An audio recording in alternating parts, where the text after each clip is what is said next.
If you like to talk about combat sports and you want to join the discussion, click the subscribe button below and the bell notification icon next to it and join Knucklehead Nation. What's going on, Knuckleheads? Thanks for joining us here at the Fighters Rep video podcast. I'm your host, the Fighters Rep, and today we're going to be talking about one of the sports that we love the most, but that hurts us the most. It's always the loved ones, the ones closest to you, that break your heart, knuckleheads. And in this situation, it's boxing. As much as we love boxing, boxing consistently and constantly breaks our endearing hearts. However, on Saturday night, prior to the Conor McGregor versus Cowboy Cerrone MMA extravaganza, we had a fantastic light middleweight championship bout between Julian J. Rock Williams, a guy that I'm a huge fan of, and a guy in Jeison Rosario, who I thought was a very tough guy, but a guy who really surprised me on Saturday with his performance against Julian Williams. And essentially what happened on Saturday was that Julian Williams and Jeison Rosario went out there and went to war, and it was a battle of wills. It was a physical battle of attrition. And while at times boxing IQ was used by Julian Williams more so than Jeison Rosario, who's more of a banger, let's be honest. But while at times, again, that boxing IQ was used by Julian Williams, he tended to stray away at times from his boxing and got caught up in a slugfest with the bigger, seemingly stronger, and more physical Jeison Rosario, who, with the best nickname I've ever heard, which is Banana, hit Julian Williams with so many banana splits, you could have opened up a Dairy Queen in Philadelphia, knuckleheads. And it was a very tough fight for Julian Williams to accept in his own backyard as his first defense after winning the titles of WBA, IBF, and IBO light middleweight from Jarrett Hurd back in May of 2019. This was a big, tough, strong guy in front of him, and a hell of a selection by Julian Williams to pick Jeison Rosario as his first title defense. So I have a lot of respect for Julian Williams for picking Jeison Rosario. I did think Rosario was the underdog, but not a significant underdog.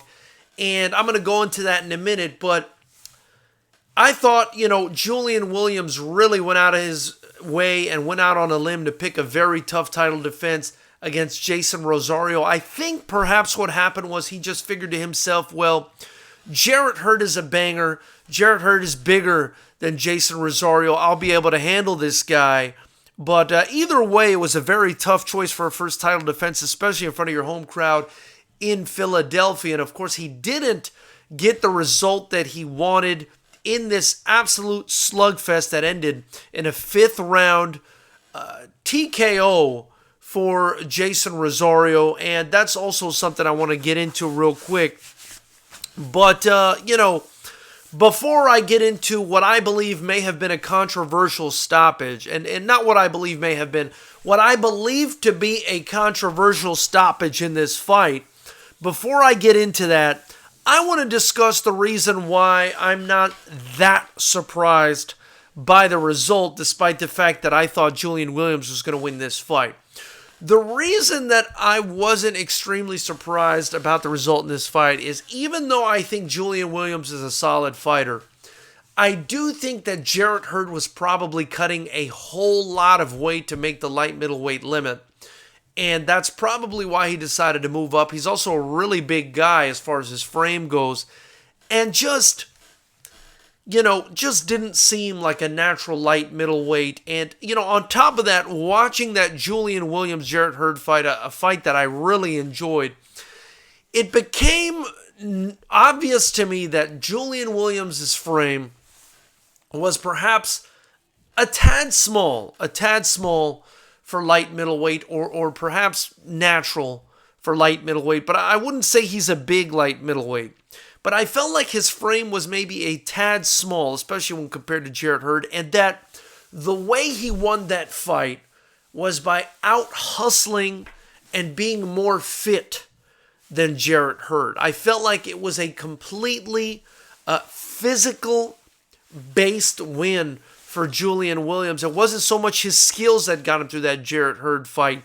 It was just being the more physical guy and being able to deal with Hurd's size, and, perhaps Hurd just not having the gas tank to hang with Williams because he was so big and cut so much weight. So I didn't see anything particularly special about Julian Williams in the lead up to this fight. I just thought he was a solid fighter. I gave him the edge because I always feel like skills pay the bills, and I feel like he's got a little bit more skill than Jeison Rosario, and I still feel that way. I still feel that Julian Williams has more skills. However, Jeison Rosario's physicality and tenacity and his heart was the difference in this fight. Jeison Rosario, a natural, maybe slightly big light middleweight, went in there looking very strong, was very aggressive, and took it to Julian Williams, who couldn't break him down and rely on his gas tank sort of failing the way Jarrett Hurd's gas tank did. So at the end of the day, that's why I wasn't so surprised by the outcome. I only felt like Julian Williams had a slight technical advantage to Rosario, or even if you want to call it a substantial technical advantage, but it wasn't so disparate an advantage that I thought Julian Williams was going to run away with this fight. And then when we saw the way Jeison Rosario came into that fight, so passionate, so fit, so strong, so aggressive. I mean, he just fought the absolute perfect fight that he needed to fight to beat Julian Williams. He went right after him. He didn't give him any breaks. He just always was throwing punches, stayed active, put the pressure on Williams, and eventually broke him. And I think it was the difference in their frames physically that didn't allow Julian Williams to be able to withstand the onslaught that Jeison Rosario brought to him. And after watching this fight, unless Julian Williams is going to do something significant as far as his technique goes in changing the way he fights Jeison Rosario, I feel like he's just going to be on the receiving end of another knockout or technical knockout or a lopsided decision, because he's going to have to survive. And if he goes into survival mode, of course, he won't be throwing any punches. I just don't see a lot of hope for Julian Williams beating Jeison Rosario. And I bring up the rematch because apparently there's a rematch clause. But, it looks like that clause is going to be exercised. But, even so, I just feel like Julian Williams, again, physically, is just not physical enough for Jeison Rosario. I didn't think he was physical enough for Jarrett Hurd until Jarrett Hurd's gas tank basically broke down. Because, and this is my opinion, of course, because he just could not maintain that pace as a guy who's probably a natural middleweight at the very least, cutting all that weight to come down to light heavyweight. So, Bad Boy Sid, AJ Guerin, and the rest of you guys, thank you so much for joining the chat. It's much appreciated. Before I continue, I want to let you guys know we do this every Monday, Wednesday, and Friday at 7 p.m. Pacific. We go live.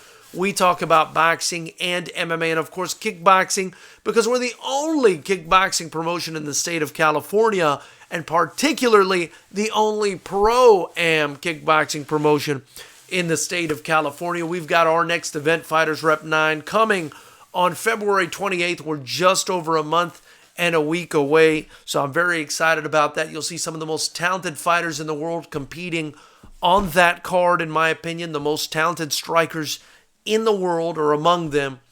And, we've got a fantastic card. We're expecting about 16 fights for you guys. If you can't make it to Southern California to watch the fights, the tickets are on sale at fightersrep.com. If you can't make it, you could just tune in live right here on YouTube. We air the fights live. So on to the chat here. Thank you guys for joining. Much love to you guys. Bad Boy Sid says, Rosario knew he was going to win before he got into the ring. Check out the weigh-in. Laughing at the weigh-in. That is the sign of a confident fighter.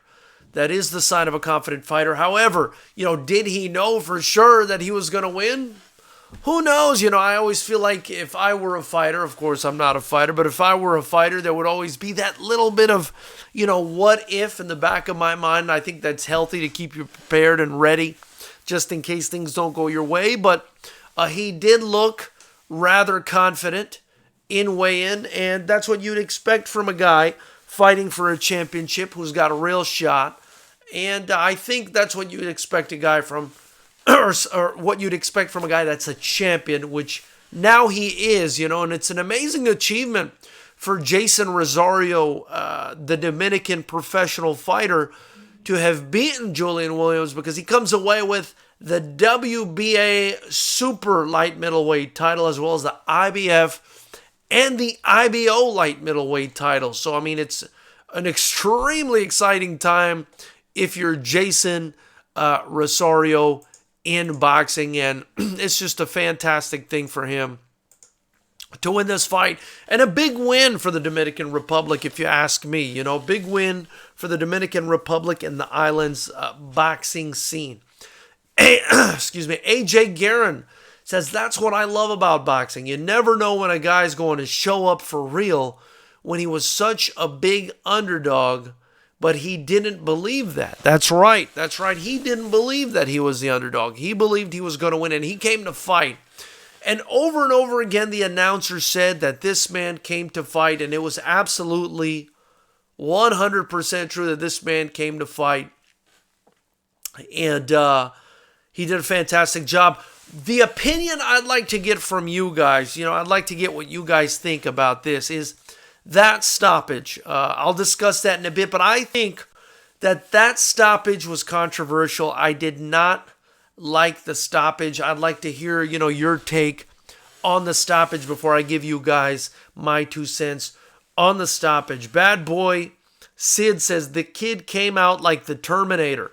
If J-Rock takes the rematch, Rosario will definitely hurt him worse than the first fight. So it looks like Bad Boy Sid seems to agree with me. I don't think a rematch goes much differently. I do think if Julian Williams is going to take a rematch against Jeison Rosario, man, he's going to have to hit that gym really hard. He's going to have to be at optimum, fitness and cardio, and he's going to have to get behind his boxing and, really dial down on his boxing, because there's no way he's going to go in there and physically beat Jeison Rosario in a slugfest. Fight Life Nation, thank you so much for joining the chat, brother. He says, if you were J-Rock's manager, would you recommend exercising that rematch clause or move on to the next fight?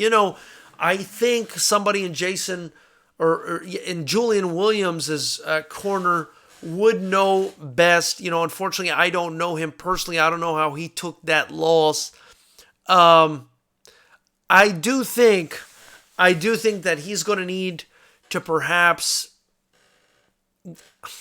work on some things if he's going to get back in there with Jeison Rosario. I do think I would probably, depending on how my fighter feels about it, put him back in there, or perhaps I would have him take a fight in the interim where I felt like, his confidence can shoot back up a bit.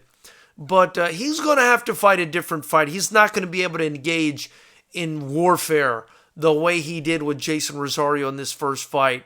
And he's going to have to definitely make some changes And that's the way I feel about it. Muay Thai 23 says McGregor sparks Floyd in the first round. Muay Thai 23, you're off topic, my brother. Come back to the mothership, my man. Fight Life Nation says, George, you have to talk about the fight you just announced, Montoya versus Sadarov. That is a freaking banger. You know, if you follow us on Instagram, every day we post, or every other day or so, we post a new fight that's going to be on the Fighters Rep card. Montoya versus Sadarov is an absolute banger. Two of the most talented kids that have competed for Fighters Rep. Two of the most talented strikers you're going to see. Two very, very tough and skilled kids. I really look forward to it. I feel like Montoya probably more physical. Sadarov probably more finesse. And it's going to be a fantastic fight. We'll definitely get more into the Fighters Rep card as time progresses, and I appreciate you bringing that up, brother. Fight Life Nation says, I'm sure you know George, it's Marco just on my old channel. Absolutely, brother, and I like the Fight Life Nation thing. I'm hoping you can pick up and do some interviews soon. Bad Boy Sid says, I'm Dominican myself, and we are very proud of that, of our champion.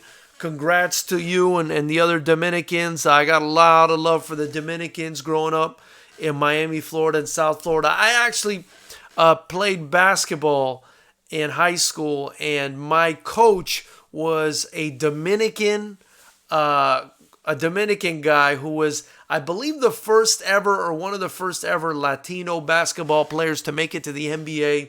His name is Hugo Cabrera. I love the guy so much. You know, I had the best memory and the best story in sports in my life, I think, has to do with Hugo Cabrera. One day I'll divulge it, but just an absolute gentleman, an absolute beast. And I remember in high school, you know, we were all running around, young bucks, and he was at least in his 40s by then and still kicking our ass. You know, he was like 6'6" or 6'5", and just, you know, working our ass. He was amazing, an amazing guy. So, you know, big up to the Dominicans. Love the culture. Definitely love the food. Much love. Grew up around a lot of them. And congrats on their new champion, Jeison Rosario. D-Boy65 says the 154-pound division seems dry lately. I don't see any elite level fighters at that weight class. Well, you know, I wouldn't call it dry. I actually really believe that, it's a happening division. You know, you've got Charlo, you've got Harrison, you've got, you've still got J-Rock. It's a fun division. I mean, there's still some heaters that can be made in that division. I like the division. As far as elite goes, you know, that's questionable. I think the guys still need to develop and become elite. But we'll see. You know, you also have Terrell Gachet in the division, who I interviewed on the channel not too long ago. I think he's a fantastic talent. I think he has the potential to really upset this division, if I'm being honest with you guys. Just, based on his technique alone. He's got such great technique. He's a former Olympian. We still got, I think, Erickson Lubin in the division. So, I mean, these are all good guys that can really, all beat each other at any point. And I love the fights that can be made in the division. Bad Boy Sid says Lion versus Banana. Who you got? You know, at this point, Bad Boy, you're probably not going to like my answer very much. But I would probably go with the Lion, which is Charlo, over Banana. Perhaps. Now that I'm thinking about it, I don't know. I was going to say that skills pay the bills for me. And I do think Charlo has a little bit more skill than Banana, if I'm being honest. And I can't believe I'm referring to a human male as Banana. But, it just feels weird. But I do think Charlo is slightly more skilled. That said, I do think Banana is more physical. I really do think Banana's more physical. I do feel like his nickname should be changed to Plátano, but I think that's probably way too common in the Dominican culture, and they probably decided to go with Banana to switch things up. But I do think, he's very physical. I could see him hurting Charlo. I could see him finishing Charlo. So, now that I'm really thinking about it, man, that's a 50-50 fight. That's a 50-50 fight. So at this point, don't put the gun to my head. I can't really pick. I would say Charlo has better technique. I would say Banana is more physical. And I would say, once the fight is made, we'll give a prediction. But at this point, I can't really make one. If you put a gun to my head, I would say Charlo. But I think it's a 50-50 fight. AJ Guerin says, I thought the stoppage was premature, but Julian didn't complain. Well, I mean, I think at the time, I think it's two things on that one, AJ. And by the way, if you guys are in here, never been in here before, hit that subscribe button, the bell notification icon next to it. Join Knucklehead Nation. You'll help me not only build the channel, but build the next generation of strikers. But let's see here. Where were we? So AJ Guerin is saying he thought the stoppage was premature, but Julian didn't complain. And two things about that, AJ. I don't think Julian Williams is the personality type to complain about a stoppage. He said Rosario was the better man on the night. He's sort of the quiet, intelligent type that only says stuff when he feels it's necessary to say stuff. And when he does say something, it's of substance. So I feel like, he's a bit of an honorable guy. He's quiet, and that's part of the reason he didn't say anything. Another reason is, man, he got hit with a flying uppercut. I mean, I don't know how many times we've seen a flying Street Fighter 2, a Sagat, front down front, R button uppercut like that in boxing. I mean, he just got hit with a shot that rolled his eyes to the back of his head.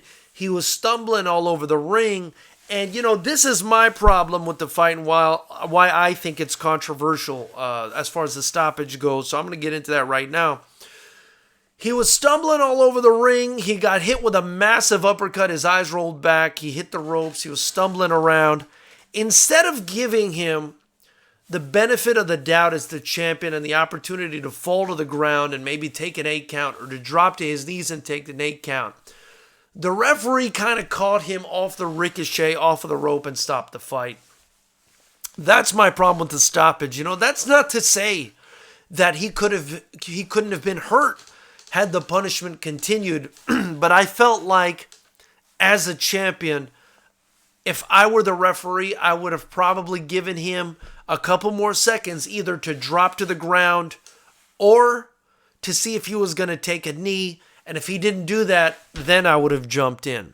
I felt like he was I felt like that opportunity to collect himself, whether it was from hitting the floor and collecting himself or dropping to a knee to collect himself, I felt like that opportunity was snatched out of his hands. And you got to understand, this is the fight game. He's a champion. He's worked his entire life to become a champion. And the fight is a defense of his title in his hometown. Give him that opportunity. Let him go out on his shield. Obviously, if you think as the referee that it's getting too violent in there and there could be some permanent damage done, jump in and by all means. But I felt like at that point, I would have given him at least the opportunity again to drop to the ground or to take a knee. Had he not taken a knee, had he just balled up or continued to get swung on and wailed on, at that point I would have broke them up and stopped the fight. But at the point it was stopped, or the way it was stopped, at the time it was stopped, I didn't like it. So I think that's the other reason he didn't complain about the stoppage, because he was out of it. He was basically ricocheting off the rope and the referee caught him and just stopped it. I think had he been given time to collect himself, it would have been more beneficial. I think he would have been more aware, and then maybe he would have complained about the stoppage. But I don't think a guy, right off getting nailed with a shot that rolled his head back and right off getting wailed on and bouncing all over the place and stumbling all over the place is in the mindset to complain. All he said was, wow. You could read his lips. He said, wow. He was there, but he was more like, oh shit, I'm getting tore up right now. And I don't think he was in the right mind to make a decision as to whether he should complain about the stoppage or not. So that's where I'm at with that. Maybe you guys disagree, maybe you guys agree, but that's how I feel about it. Bad Boy Sid said Williams was like, wow, at the end of the fight. Yeah, I agree. You know, he was getting wailed on. And he said, wow. He just said, wow. I mean, he didn't really have a chance to react. So again, I wish he would have been given the chance to at least fall down or take a knee and, you know, take a few seconds to collect himself and get back up and try to get back into the fight. But it didn't happen at the end of the day. Congrats to Jeison Rosario. Pound for Pound Boxing 510 says, what's up, bro? What's up, my brother? Thank you so much for joining the chat. Much appreciated, man. Muay Thai 23 says, Nicolette Shea versus Bridget B. Pound for Pound Boxing 510 says, Rosario has heavy hands. You know, Rosario definitely showed that he has heavy hands in this fight. I don't think there's any question about that. And I think he also showed that he's the more physical fighter. He's definitely the more physical fighter. And, you know, if Julian Williams, that's what I'm saying again, if Julian Williams is going to go back in there with a guy with a frame and a physicality and a style like Jeison Rosario, he's going to have to change his game plan up. He's going to have to box differently. He can't go in the way he did in that first fight. Otherwise, he's going to end up with the same result. And you don't want to get banged out in that fashion more than one time, especially in a row, because that could mean some permanent, long-lasting damage. And that's something we don't want to see for anybody. So, you know, definitely a tough decision coming up for J-Rock as to whether he wants to get back in there with this vicious banana, or if he's going to maybe take a fight in the interim, try to get his confidence up a bit. And definitely, you know, definitely a tough decision coming up for him. Bad Boy Sid said, just imagine Rosario's punches and not Harrison's on the Jermell and Tony fight, the results. And, you know, Bad Boy, that's what I was thinking. You know, I'm also thinking, I feel like Jeison Rosario is a bigger guy than Charlo. And that physicality, man, Charlo's not going to be comfortable with someone coming at him like that. So, I mean, that's why I like that fight a lot. That's a 50-50 fight. Bad Boy Sid said Harrison was catching Jermell on that fight. Absolutely. He absolutely was catching him. Muay Thai 23 says, if I don't turn them into a tomato, it doesn't count. You know, Muay Thai 23, I believe tomato is spelled with an O at the end, not an O-E, but I'm going to give you a pass on that one, my brother, because you're so quirky and delightful with your comments. Suleiman in the chat, thank you so much for joining, my brother. He says, gang, gang.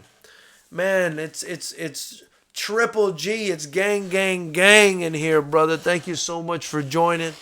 You know, obviously let us know what you thought about the Jeison Rosario Julian Williams fight. I thought the knockout, or the technical knockout stoppage, was controversial. Again, I wish they would have given the champ the benefit of the doubt to at least take a knee or hit the floor, give him, you know, a few seconds to collect himself. But either way, very happy for Jeison Rosario. He showed a lot of genuine emotion. I like that about him. I think that's appealing. And I do think J-Rock is also a very authentic, genuine guy, an intelligent guy. I really liked the interviews he did. May not be for everybody, but definitely my kind of, you know, my kind of fighter. I really like the guy. I'd like to see them both come back and do well. Fight Life Nation says, would you think less of Brock if he decided not to take the rematch? I think Fight Life Nation means J-Rock. You know, I wouldn't think less of J-Rock if he decided not to take the rematch immediately. But if he decided to avoid it altogether and still campaign in the division, you know, I would see that as being a little bit weird, because, you know, he can beat Jeison Rosario. I mean, it's a boxing match. Anything can happen. Anybody can beat anybody. And, you know, the skill set and the power and everything else is not that disparate. I mean, it'll be a good fight, I think, every time they go in there. But he's really going to have to be the one to make a lot of changes to win this fight, because, you know, Jason's going to be Jason. He's going to come in there and try to bang you out. Julian Williams, though, I mean, does he have the technique? Does he have the talent to adjust his style and make it a style that'll be successful against Jeison Rosario? I think that's the main question. He's the one that's going to have to make the changes, not Jeison. And so, it's a tough decision for him. But at the end of the day, I do think that if he avoids the rematch altogether, I would lose respect for him. Muay Thai 23 says, that hurt me, bro. Suleiman says, give a man his 10 count. Nothing wrong with giving the man his 10 count. At that point, I would have at least, again, let him drop down, see if he takes a knee. I would say this. If he would have fell down after bouncing off the ropes and maybe gotten hit one more time, two more times, and fell down, I would have given him that count. If he would have, caught himself and taken a knee, I would have given him the count.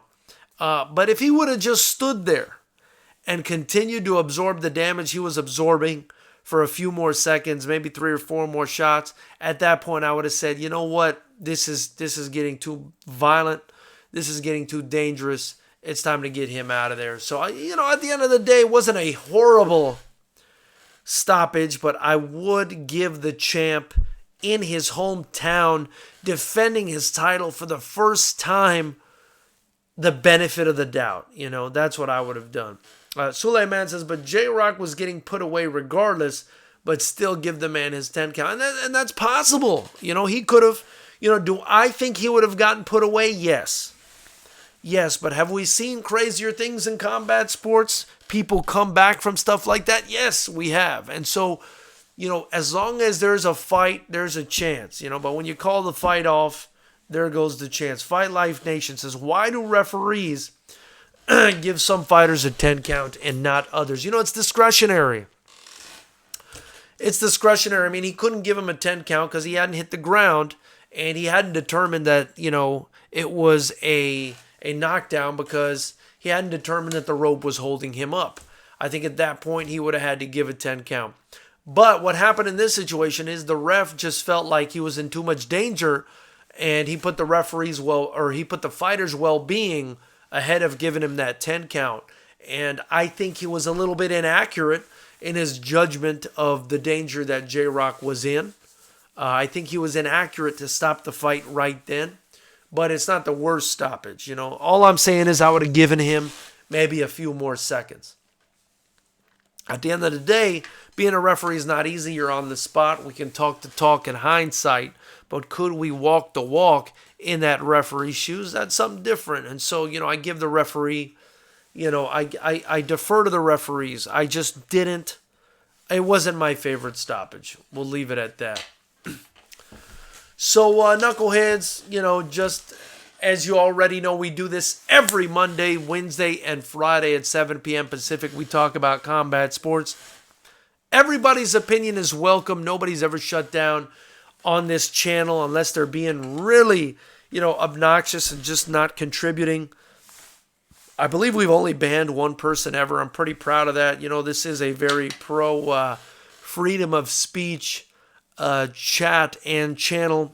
Again, as long as you're reasonable and not being too disruptive, you'll be your opinion's accepted and we got love for you and you can say whatever you like. So Monday, Wednesday, and Friday 7 p.m. Pacific. You can get your Fighters Rep shirts in the link below by purchasing anything Fighters Rep. You help me build the channel. You also help me build the only kickboxing promotion in the whole state of California. And in doing so, we give these young fighters such great opportunities to compete. It goes a real long way for a lot of these fighters, the ones that appreciate it. There are many of them. And, I thank you on their behalf for any donations you make to the Super Chat or buying, Fighters Rep shirt in the link below. Or anything you do, liking, commenting, sharing, whether you're watching this on the replay. If you could like, comment, share, that's greatly, greatly appreciated. Suleiman says J-Rock was saying wow towards the ref, like, wow, you really stopped it. Suleiman, that's something I'm confused about. I thought when I saw that wow, I thought maybe he was saying, wow, you really stopped it. I was also thinking maybe he was saying, wow, you just hit the shit out of me with an uppercut, and I don't know where I'm at. And this whole situation is wow. I would lean more towards the first, but in the post-fight interview, the announcer, she asked him, you were saying wow, and he just said Jeison Rosario was the better man on the night. Very respectful of Julian Williams, but I think I would have protested had I been him. And, maybe I'm not as honorable with regards to that kind of thing. I think justice is more important. Fairness is more important than, being a tough guy. And I would have probably protested. But, at the end of the day, he said what he said. I do believe it was wow towards the ref stopping it. But, they confused me with that post-fight press conference, and I think, or the post-fight interview, I think they confused all the viewers, and made them think that perhaps he was saying wow because he was getting touched up and because of the situation. Muay Thai 23 says, fighters rep mad fun of me for not being able to spell tomato. Boo this man. Muay Thai 23, man. You owe me a drink or something, man. You give me a hard time. Jamaican, what up, my brother? Thank you for joining the chat. He says, J-Rock needs a chin. I wouldn't say he doesn't have a chin, but, man, he was in there with the fucking hammer, and he was the nail. And I must say, Jeison Rosario's a big, strong guy, And I actually think Jeison Rosario throws his punches a little bit ugly. But that being said, I think he definitely hits hard. He's very physical, and he got the job done. So I'm not sure it's so much J-Rock's chin. I think it might be Jeison Rosario's fist. Suleiman says, not true. Kovalev wasn't given a 10 count either when the ropes kept his butt from touching the canvas against Ward after a low blow. I mean, I don't know what to say about that. Again, I think it's discretionary on the referee. They either feel like they should administer the count or stop the fight. And, of course, you have to give the referee that sort of discretion. It can't be a bright line rule because there could be a situation where a guy is hurt severely versus a situation where the guy is just, suffering a flash knockdown. So you have to give the referees the discretion. Go in there and stop the fight if they feel like somebody's life is on the line. Jamaican says, I thought J-Rock was done, to be honest. He was out on his feet.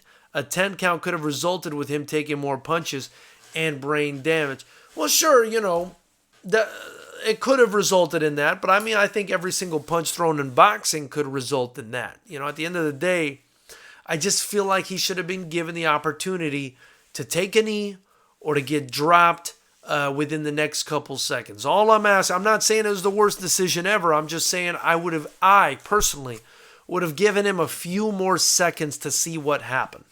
And that's it, and then I would have stopped it or not based on what I saw. Whiskey Dragonfly says, peace fam, happy MLK Day. Team J-Rock made a miscalculation picking Rosario for a title defense at home. And happy Martin Luther King Day for sure. Thanks for reminding me of that. We did do a post of Dr. Martin Luther King on the Instagram page. Big shout out, to Dr. Martin Luther King. Much love and honor to his memory. Without him, without him, I wouldn't even be here, with my descent, and my ancestry. So much love to him. And I told everybody on Facebook today in honor of Martin Luther King, I said, happy MLK Day. Don't forget to love each other. Love, integrity, it all goes hand in hand. Love is an important thing. Some people feel uncomfortable around it, especially us knuckleheads.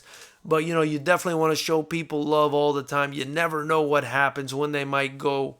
Very important stuff. Suleiman says he took the L like a man, but you can clearly see the look of disappointment towards the ref for stopping it. I would agree with you on that one, Suleiman. Jamaican says that's why when you win the belt, you should unify ASAP. This is cherry picking gone wrong. Now Rosario's going to be super confident in the rematch. And, I don't know, Jamaican. I don't know if it was cherry picking. I think everybody thought Rosario was a tough guy I do think Julian Williams miscalculated and thought he could win this fight easier because of what he was able to do against Jarrett Hurd, who's a very similar style. But I think what he left out of his equation was that Jarrett Hurd probably didn't have the gas tank Rosario did because he probably isn't a natural junior middleweight. So, I think that was the difference there. He was in there against a natural junior middleweight. That's a big natural junior middleweight as opposed to a middleweight or a super middleweight that's sucking himself dry to get down to that limit and compromising his gas tank in the process. Jamaican, or rather, Whiskey Dragonfly says, J-Rock is the fundamentally best fighter at 154. Just goes to show you how competitive that division is. If I'm being honest with you, I think as far as fundamentally sound, I would put Tony Harrison up there as well. And don't forget, we have Terrell Gausha, who looked fantastic in his last fight against Austin Trout and has been on the shelf. But let's not forget, Terrell Gausha is an Olympian. And he's got a hell of a pedigree and looked the best he's ever looked against Austin Trout when he got robbed in that fight. Also, let's not forget Tony Harrison, man. He got caught by Charlo in that last fight, but he was walking him down and I believe doing a better job boxing. And he's a boxer at the end of the day, so he's fundamentally sound too. And another guy we have to look out for in the division. I mean, this division is popping. I think this division is fantastic. I will be honest, I think the division probably isn't getting the attention it deserves. But I do think it's a very exciting division if you're a purist, a boxing purist, and not just looking for personality, because at the end of the day, there's not a lot of personality in the division. That's probably why it's not so popular. But the biggest personality, and he's a great personality, is Tony Harrison, who I like to think is one of the funnest fighters in boxing. One of my favorite fighters alongside Dillian White. And I'd love to see what happens in the division. Fight Life Chat says, Fight Life Nation says, before the chat ends, I have to ask what you think of Clarissa Shields, Grandma Ali beef. What on earth is going on with this GL women's boxing? I don't really know what's going on there. I haven't really paid much attention to it. I'll look into it. I'll look into it soon, I promise. I've just been swamped between getting these fights together for February 28th. Fighters Rep 9. You guys can watch here if you're not in Southern California. If you're in Southern California, I expect you guys to buy tickets, and the links below are at fightersrep.com. But yeah, I've been so busy putting fights together, doing interviews, working on the channel, that, I've kind of not had a chance to see all the news, and I didn't see that. So Knuckleheads, before I let you go, I'm going to I have a couple of asks. Please subscribe and hit the bell notification icon if you haven't already. Also, if you haven't already, subscribe to Chad George's Savage Hour podcast. I'd greatly appreciate that. Just go to YouTube and look for Savage Hour podcast. Fantastic podcast that I'm helping Chad George work on. He's the only, or the first ever combat jiu-jitsu world champion, Bellator veteran, WEC veteran. Fantastic guy. You definitely want to check that out. Subscribe to him. I'd really appreciate that, helping him work on that channel. And also, if anybody's looking to sponsor the fights, give back to the fight game, whether it's, if you have a business and you want to, get a write-off for your business, something that's going to help you for tax season, anything you donate to Fighters Rep, I'm going to use your business as advertising if you want to sponsor us, so you could just write it off. It's a tax write-off, so I think it's great for business. It's a great way for people to give back to the fight game, and if you're interested in doing that, you can just reach out to me on Instagram at FightersRep or email me at george@fightersrep.com. But anyway, Knuckleheads, that said, I really appreciate you guys joining the chat. We will be on again Wednesday. As you know, we do this every Monday, Wednesday, and Friday at 7 p.m. Pacific, and immediately after all the big fights. So definitely join us. Appreciate your opinions. And until next time, Knuckleheads, keep it clean. We will see you guys soon.